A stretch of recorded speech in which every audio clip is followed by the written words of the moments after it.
नमस्कार, one times में आपका स्वागत है। मैं मस्ताना दीप्ति से प्रमुख खबरें करके आपके सामने उपस्थित हूँ। अमेरिका ईरान के बीच तनाव अपने चरम पर पहुंचा। अमेरिकी सेना ने स्टेट होर्मुज में ईरान के लगभग 140 सैन्य ठिकानों पर ताबड़तोड़ हमले किए और भारी तबाही मचाई। जिससे सिरिक, बुरोवर, कुनर्स और चाबार और बंदर अब्बास में जोरदार धमाके देखे गए। वहीं ईरान ने जवाबी कार्रवाई में खाई देश के अन्य देशों पे जैसे कतर, बहरीन पर मिसाइलें दागी और स्टेट होर्मुज को अनिश्चितकाल के लिए बंद कर दिया। रूस यूक्रेन का युद्ध थमने का नाम नहीं ले रहा है। ये दोनों देश पहले से ज्यादा खतरनाक और आक्रामक दिख रहे हैं। रूस यूक्रेन की राजधानी को अपना निशाना बना रहा है और भारी तबाही मचा रहा है। वहीं यूक्रेन रूस की रिफाइनरी पे पाइपलाइनों पर हमला करके उसे आर्थिक रूप से तोड़ने का प्रयास कर रहा है। बात करते हैं पाकिस्तान में गृहयुद्ध चल रहा है।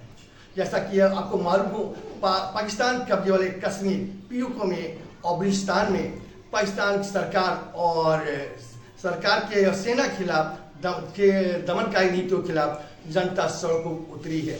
पीओके में ज्वाइंट अवामी एक्शन कमेटी के तहत जनता सड़क उतर करके पाकिस्तान का जोरदार विरोध कर रही है।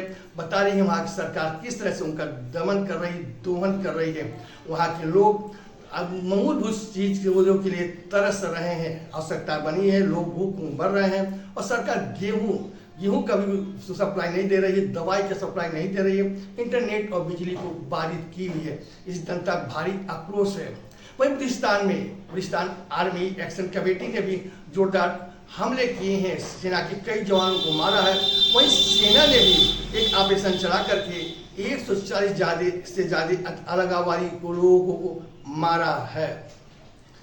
एक पेड़ माँ के नाम अभियान में कल उत्तर प्रदेश मुख्यमंत्री योगी आदित्यनाथ ने गोरखपुर में एक पेड़ लगाया और लोगों को आह्वान किया वो भी माँ के नाम एक पेड़ लगाए। उन्हें जनसभा को संबोधित करते हुए कहा कि पर्यावरण में असंतुलन को लेकर चिंता जाहिर की। उन्होंने कहा कि ये चिंता व्यापक है क्योंकि हम प्रकृति के साथ जो खिलवाड़ कर रहे हैं उसका खमियाजा हमको भुगतना होगा। उन्होंने कहा दुनिया में अंधाधुंध पेड़ों की कटाई हो रही है, जलों का अत्यधिक दोहन हो रहा है, तालाबों पर अवैध कब्जे हो रहे हैं जो पर्यावरण को संकट की घड़ी में ला दे रहे हैं।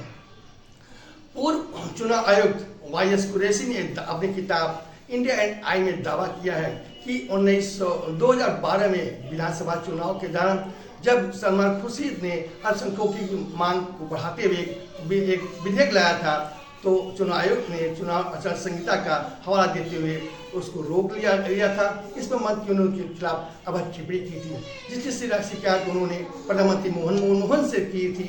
जब मनमोहन सिंह ने ये सुना तो उन्होंने कहा कि मैं बहुत गिलानी महसूस कर रहा हूँ, मुझे लगता है कि अगर ऐसा रहा तो मैं आत्महत्या कर लूँगा। कल गोरखपुर रेलवे स्टेशन के पास एक युवती को मारने का वीडियो सामने आया है। बताते चले, एक महिला युवती अपने पिता की इलाज कराने के लिए कार से जा रही थी, तभी ये मोटरसाइकिल से टक्कर हो जाती है। लड़की क्षतिपूर्ति देने के लिए तैयार थी, लेकिन युवक आक्रामक हो गया और फोन पर अपने दोस्तों को बुला करके युवती को बहुत जोरदार ढंग से लात जूतों से पीटा।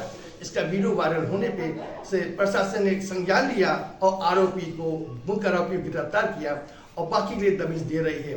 और साथ में वहाँ के चौकी इंचार्ज, थाना प्रभारी सहित 3 सिपाहियों को निलंबित कर दिया है। पूर्वांचल में मानसून अब पूरी तरह आ चुका है।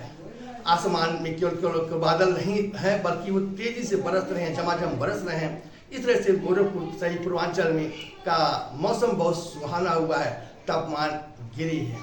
बात करते हैं क्रिकेट। विश्व कप विजेता भारत की टीम लगातार 2 श्रृंखलाओं हारने के बाद चुनाव चयनकर्ताओं पे निशाना बनाया जा रहा है। बताते चले, भारतीय टीम में किसी प्लेयर का स्थान अस्थायी नहीं है। सभी को अपनी जगह को लेकर चिंता बना हुआ है, इसलिए डर के माहौल में खेलना संभव नहीं है। ये भी हार का मुख्य कारण है। आज का विचार यानी वही है जो परिस्थितियों के अनुसार चले। आज का विचार यही समाप्त होता है। कल फिर मुलाकात होगी, तब तक मुझे याद दीजिए। आपका दिन शुभ हो।